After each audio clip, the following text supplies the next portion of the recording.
ما یفعل اللہ بعذابکم، اور اللہ تمہیں عذاب دے کر کیا کرے گا، ان شکرتم و آمنتم، اگر تم حق مانو اور ایمان لاؤ، وکان اللہ شاکرا علیما، اور اللہ صلہ دینے والا جاننے والا ہے۔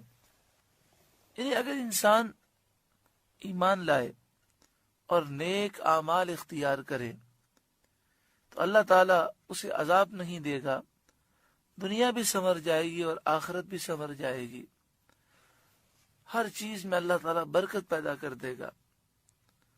جب انسان نیک ہوتا ہے تو پانی میں بھی نور پیدا ہو جاتا ہے، اس کی روٹی میں بھی شفا پیدا ہو جاتی ہے، اور جب انسان گناہ کرتا ہے تو گناہ زہر ہے، ہر چیز میں وہ زہر پیدا ہو جاتا ہے، نہ بنگلے سکون دیتے ہیں اور نہ عالیشان بستر سکون دیتے ہیں، انسان کی طبیعت اندر سے بے چین ہوتی ہے۔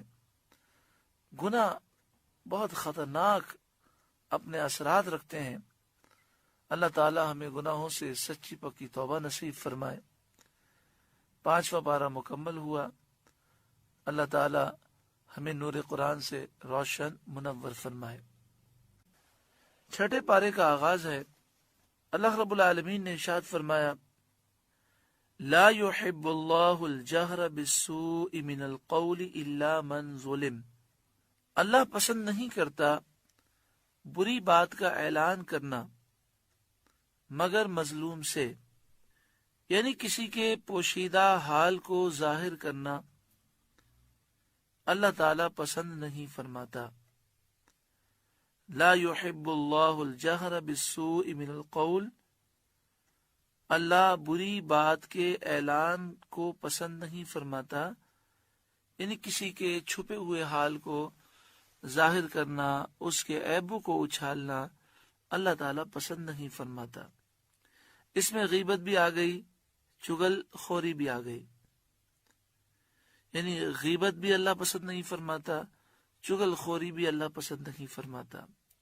عقل مند وہ ہے جو اپنے عیبوں پر نظر رکھے۔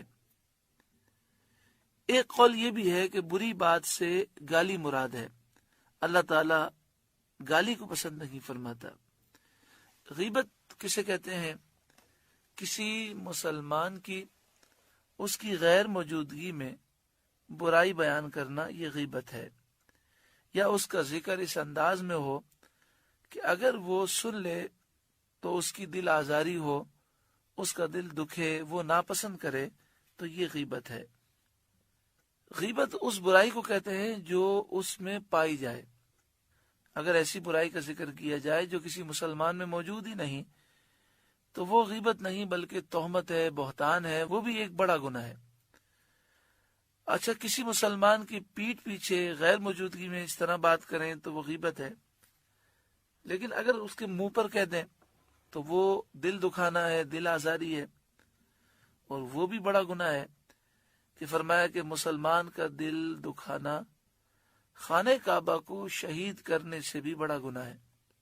پیارا آقا صلی اللہ علیہ وآلہ وسلم نے خانہ کعبہ کا طواف فرمایا اور پھر فرمایا، اے کعبہ، اللہ نے تجھے عزت عطا فرمائی، تو محترم ہے، لیکن مومن کا دل اللہ نے اسے تجھ سے زیادہ احترام عطا فرمایا۔ تو اس لیے ہمیں مسلمان کے سامنے بھی اس کا دل نہیں توڑنا چاہیے،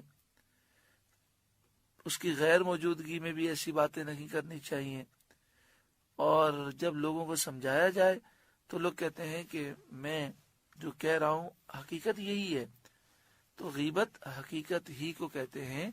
ایسی برائی جو واقعی اس میں پائی جائے وہ غیبت ہے، اور اگر وہ برائی نہیں ہے تو وہ تو تہمت ہے، بہتان ہے، وہ بھی بڑا گناہ ہے۔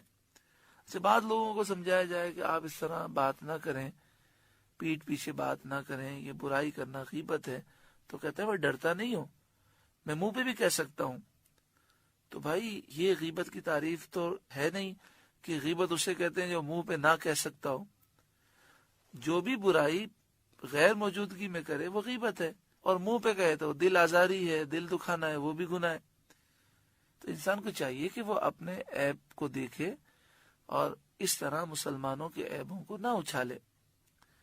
ہاں، اصلاح کرنا اور چیز ہے۔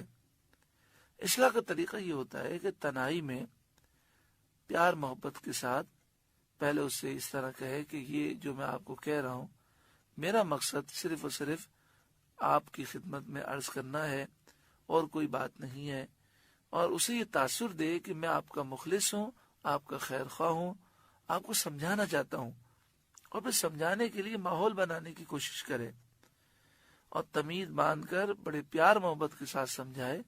تو اس میں کوئی حرج نہیں ہے کہ وہ دل آزاری مقصد نہیں ہے، بلکہ مقصد یہ ہے کہ وہ گناہ سے بچ جائے اور اس کی اصلاح ہو جائے۔ جس طرح ہم اپنی اولاد کی غلطی کی اصلاح کرتے ہیں، اپنے رشتہ دار جو بہت قریبی ہوتے ہیں یا دوست ہوتے ہیں تو ہم ان سے محبت کرتے ہیں، تو ان کی اصلاح کرنا اور چیز ہے اور دل آزاری کرنا اور چیز ہے۔ چغل خوری کسے کہتے ہیں؟ ایک کا عیب دوسرے کو اس طرح بیان کرنا کہ دونوں میں نفرت پیدا ہو جائے۔ اگر نفرت پہلے سے موجود تھی تو اس نفرت میں اضافہ ہو جائے، تو اس طرح کرنے سے منع فرمایا گیا۔ الا من ظلم، مگر مظلوم کو جائز ہے کہ ظالم کے ظلم کو بیان کرے۔ مظلوم جب ظالم کے ظلم کو بیان کرے گا تو برائی تو ہوگی، لیکن مظلوم کو اس بات کی اجازت دی گئی۔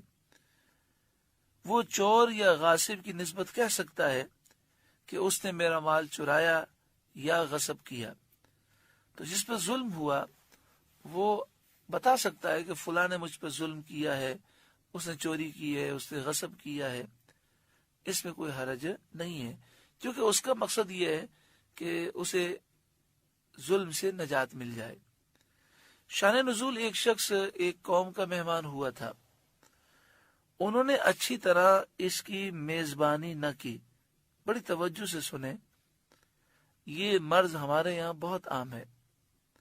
ہم کسی کے گھر جاتے ہیں، چاہے اس نے دعوت کی ہو یا ہم بن دعوت کے چلے گئے، تو ہم اس کی دعوت پر تبصرہ کرتے ہیں۔ لوگ پوچھتے ہیں کیا کھایا، کس طرح آپ کی مہمان نوازی کی، پھر تبصرے ہوتے ہیں۔ یہ ساری چیزیں مناسب نہیں ہیں۔ اللہ رب العالمین ہمیں عقل سلیم عطا فرمائے۔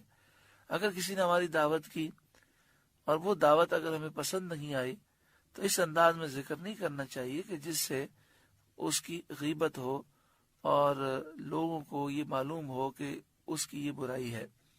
اسی طرح ہم اچانک کسی کے گھر پہ چلے گئے، اس نے چائے کا یا کھانے کا صحیح طرح سے پوچھا نہیں، تو ذکر نہیں کرنا چاہیے کہ وہ تو صرف ایسی رسمن پوچھ رہا تھا، ایک دفعہ ایسی پوچھ لیا اس نے۔ گفتگو میں احتیاط ہونی چاہیے۔ بس اوقات انسان بڑی نیکیاں کرتا ہے اور خوب عبادت کرتا ہے، مگر ایسے دو چار جملے کہہ کر ساری عبادت برباد کر دیتا ہے۔ ایک شخص ایک قوم کا مہمان ہوا تھا، انہوں نے اچھی طرح اس کی مہمان نوازی نہ کی۔ جب وہ وہاں سے نکلا تو ان کی شکایت کرتا ہوا نکلا۔ اس واقعے کے متعلق یہ آیت نازل ہوئی۔ بعض مفسرین نے فرمایا کہ یہ آیت حضرت ابو بکر صدیق رضی اللہ تعالیٰ عنہ کے باب میں نازل ہوئی۔ ایک شخص سید عالم صلی اللہ علیہ وآلہ وسلم کے سامنے آپ کی شان میں زبان درازی کرتا رہا۔ آپ نے کئی بار سکوت کیا مگر وہ باز نہ آیا، تو ایک مرتبہ آپ نے اس کو جواب دیا۔